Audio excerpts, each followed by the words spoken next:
G'day, ladies and gentlemen. Thank you very much for joining us for another episode of the Big Bad Brad Show MMA edition. My name is Brad Williams, and every week we aim to provide you with a fan's eye view of the sport of mixed martial arts from way up the back in the cheap seats. Coming to you for the second time this week, because I just recorded the entire podcast and then went to upload it and realised that the storage on the recorder was full and I'd only recorded about the first 2.5 minutes of it. So who knows? It might turn out to be a cracker, and we can say that it was the podcast so nice we decided to do it twice. But I really do appreciate you checking it out. You can find us at facebook.com/BigBadBradMMA. You can find us on Twitter at BigBadBradMMA, and we've also started our YouTube channel. Just search Big Bad Brad Show MMA, and you'll be able to find us. No worries at all. Unfortunately, this week we do start with some very sad news with the passing of Bellator featherweight Jordan Parsons.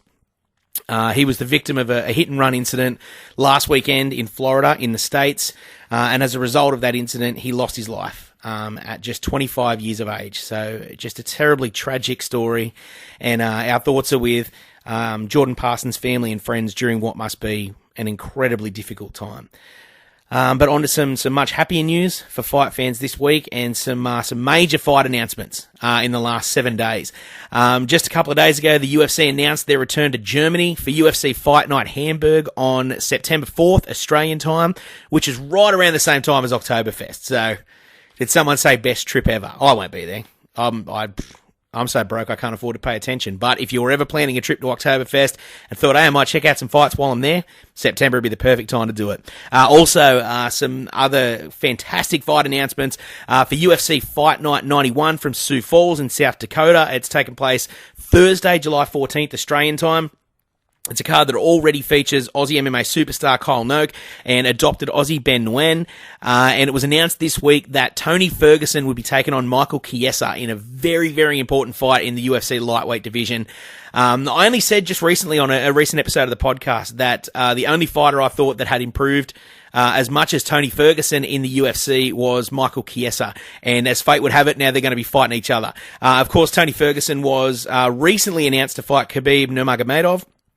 He had to withdraw from that fight due to injury, and as a result now he's going to be taking on Chiesa. So I would think that probably leaves the door open for Khabib to take on the winner of Rafael dos Anjos and Eddie Alvarez. So stay tuned for more news in that department. But Chiesa versus Ferguson could be an absolute barn burner. Chiesa's on a 3-fight win streak. He's won 5 of his last 6. His only loss during that run was a TKO due to a cut. It was a doctor's stoppage against Joe Lozon in a fight that some suggested Chiesa was on his way to winning. But it was a clanger of a fight. Really, really fun fight. Check it out if you haven't seen it yet. I love Michael Chiesa. I love his approach. He's got wins over Jim Miller and most recently picked up a submission victory over Beneil Dariush. And I just love him. I love everything about the way he approaches the fight game. And Tony Ferguson has just looked like a beast. He's on a 7-fight win streak. He's got wins over Abel Trujillo, Gleison Tebow, Josh Thompson. Most recently picked up a submission victory over Edson Barboza in another absolute cracker of a fight. Barboza was just chopping him down with leg kicks, and Tony Ferguson just showed unbelievable toughness to hang in there and ended up pulling out a submission victory. If you haven't seen that fight, watch it. It is just great. Also announced this week, speaking of Edson Barboza, he's got his next dance partner. He's going to be taking on Gilbert Melendez, the former Strikeforce champion at UFC on Fox 20, which takes place July 24, Australian time. Of course, Edson Barboza coming off a unanimous decision victory over Anthony Pettis at UFC 197 just a couple of weeks ago. Gil Melendez has been on the shelf having a little bit of a holiday. He was suspended for, I believe, elevated testosterone. So he's been taking some time out, but he'll be coming back for what could be just a sensational fight. Gilbert Melendez, he has lost 3 of his last 4 fights. But those losses were to elite lightweights in Ben Henderson, Anthony Pettis, and Eddie Alvarez. His lone win during that stretch was over Diego Sanchez in an instant classic. I know I'm talking about clangers and great fights and check them out a lot this week, but it's not hyperbole. They're all fantastic fights, and probably none of them any more fantastic than Diego Sanchez and Gilbert Melendez. It was one of the craziest fights, just an absolute slugfest, and if you are a fan of two dudes just planting their feet and going hammer and tong it's definitely well worth checking out. Another fight that was also added to that UFC on Fox 20 card sees Anthony Rumble Johnson taking on Glover Teixeira. Teixeira, of course, coming off a recent first-round knockout win over Rashad Evans. He's riding a 3-fight win streak. Anthony Rumble Johnson, incredibly, has won 11 of his last 12. His only loss during that stretch was to Daniel Cormier in a fight for the vacant UFC Light Heavyweight Championship. Since then, he's reeled off 2 in a row over Jimmy Manuwa and Ryan Bader back in January. This fight will surely set up the number one contender for the UFC Light Heavyweight Championship. Barring any shenanigans at UFC 200 when Daniel Cormier defends against John Jones, a dodgy judge's decision or whatever, and if there's no grounds for an immediate rematch, I would think that the winner of Anthony Rumble Johnson and Glover Teixeira will almost certainly take on the winner of John Jones and Daniel Cormier. The main event at UFC on Fox 20 is looking like being Holly Holm taking on Valentina Shevchenko. A fighter that a lot of people have responded with who are we talking about? Let me tell you, Valentina Shevchenko is legit. And it reminds me of an interview I read with Brian Ebersol, former UFC welterweight, adopted Aussie, and all-round character. Most famous for his hero, his chest hair that he shaved into an arrow, but he was also a fighter of 60-odd professional fights and just a real character. But I remember an interview he gave where he said something along the lines of, just because you've never heard of somebody doesn't mean they're not good. And that very much captures Valentina Shevchenko.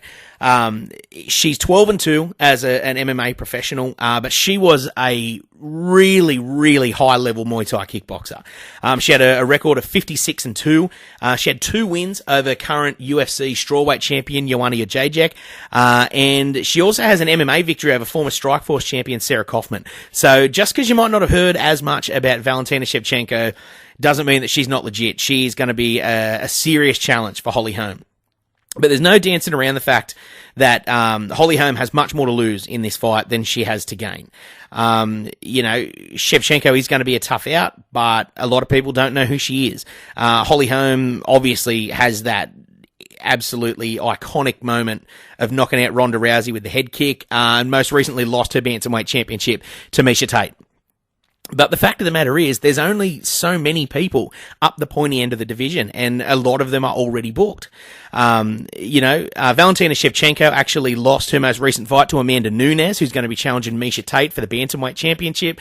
Ronda's on the shelf at the moment.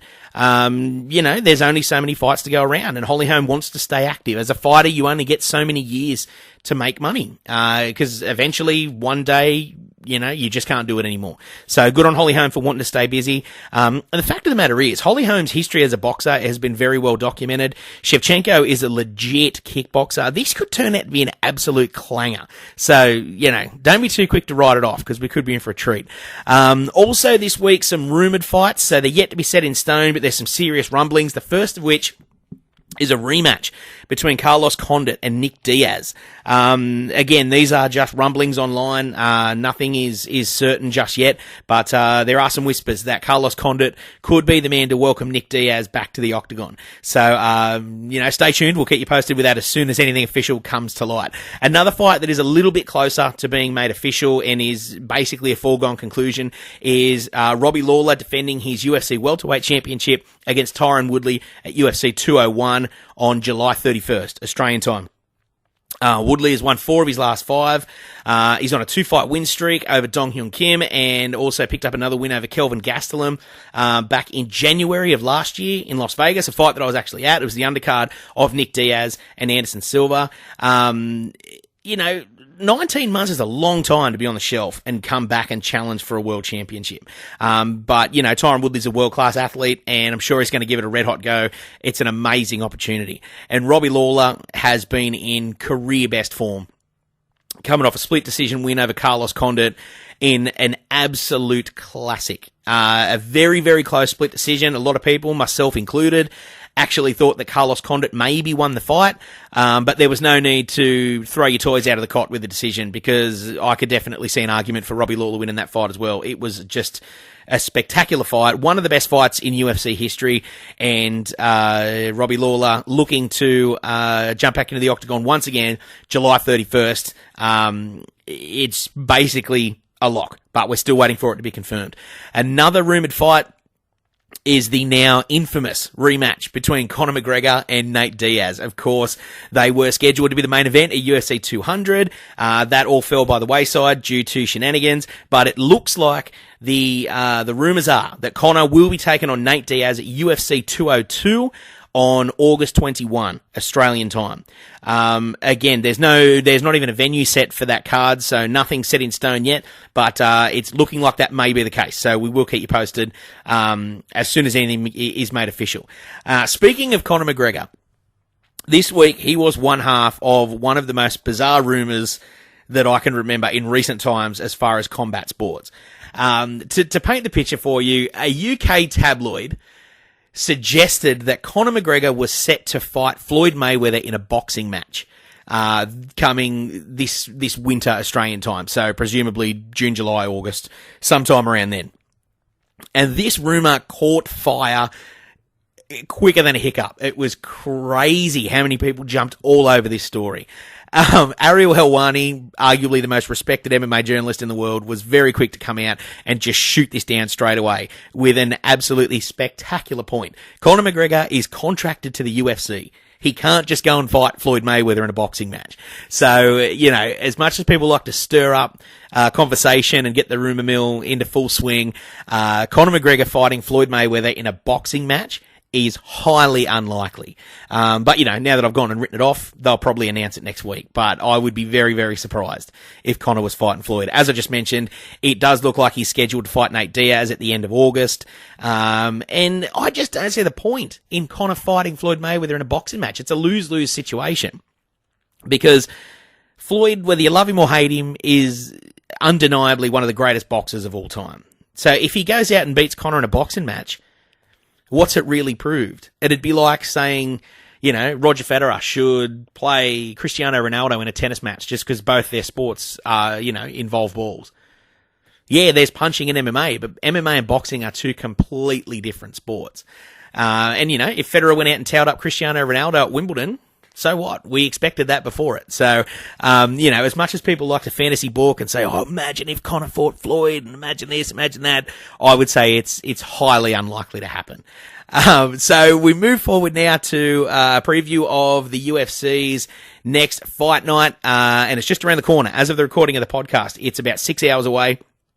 UFC Fight Night Rotterdam takes place from the Netherlands.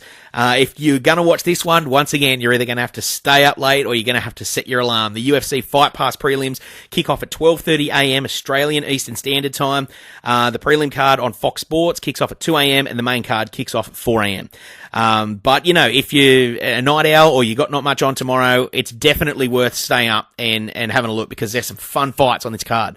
On the Fight Pass prelims, former UFC flyweight title challenger Kyoji Horiguchi taking on the Irishman Neil Seery in what could be a very, very fun fight.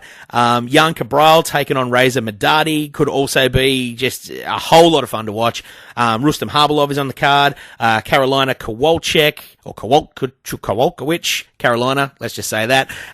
She's undefeated Polish prospect in the UFC strawweight division, taking on Heather Jo Clark, Nikita Krylov on the main card, Jermaine Durandame on the main card, and some serious fights up the pointy end. The first one we're going to talk about is Gunnar Nelson taking on Albert Tumanov. Gunnar Nelson is legitimately someone to keep an eye on in the UFC welterweight division. I know he's coming off a loss in his most recent fight to Damian Maia, and it was a fight that a lot of people were expecting to be a real grappling classic, because Gunnar comes from a grappling background. Damian Maia is a highly decorated jiu-jitsu practitioner, and people were excited about this fight. Damian Maia absolutely schooled Gunnar Nelson, I should say, trains with Conor McGregor, and Conor's just everywhere this week. I've got Conor on the brain.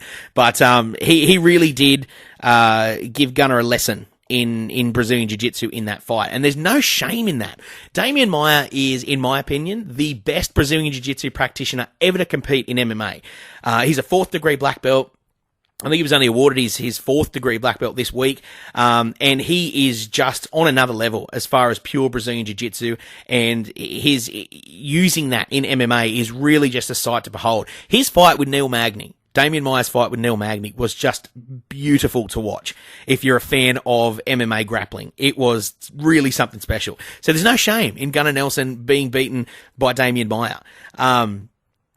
Gunnar had an incredible performance not that long ago, UFC 189 over Brendan Thatch, and I think he really is someone to keep an eye on in the UFC welterweight division, and it starts tomorrow morning with Albert Tumanov, who's on a 5-fight win streak. He's got wins over Alan Jouban, over Lorenz Larkin in the UFC, so this could be a really fun fight, and maybe a glimpse into the future as far as potential future welterweight title challenges, so keep an eye on it.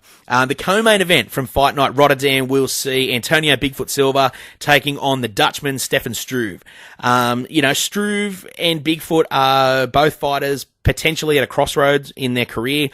Struve's lost 3 of his last 4. During that run, he was defeated by Mark Hunt, by Alistair Overeem, and most recently he lost a decision to Jared Rosholt in Melbourne in one of the most boring fights ever. Oh, it was an absolute snoozer. But during that run, he also had a win over Minotauro Nogueira, and he'll be looking to get things back on track in front of a red-hot crowd in the Netherlands, where Stefan Struve is from, and you can't discount that hometown advantage, so he's going to be looking to put on a good show. He's taken on Antonio Bigfoot Silva, former UFC heavyweight title challenger, but he's won 4-1 in his last 5 fights. 1 win, 4 losses, 1 draw. Most recently lost his rematch to Mark Hunt in Melbourne by knockout. UFC 193. His only win during that stretch was over fellow Aussie Soa Palele. But the thing that worries me with Bigfoot is that I truly don't believe he's been the same since the first fight with Mark Hunt.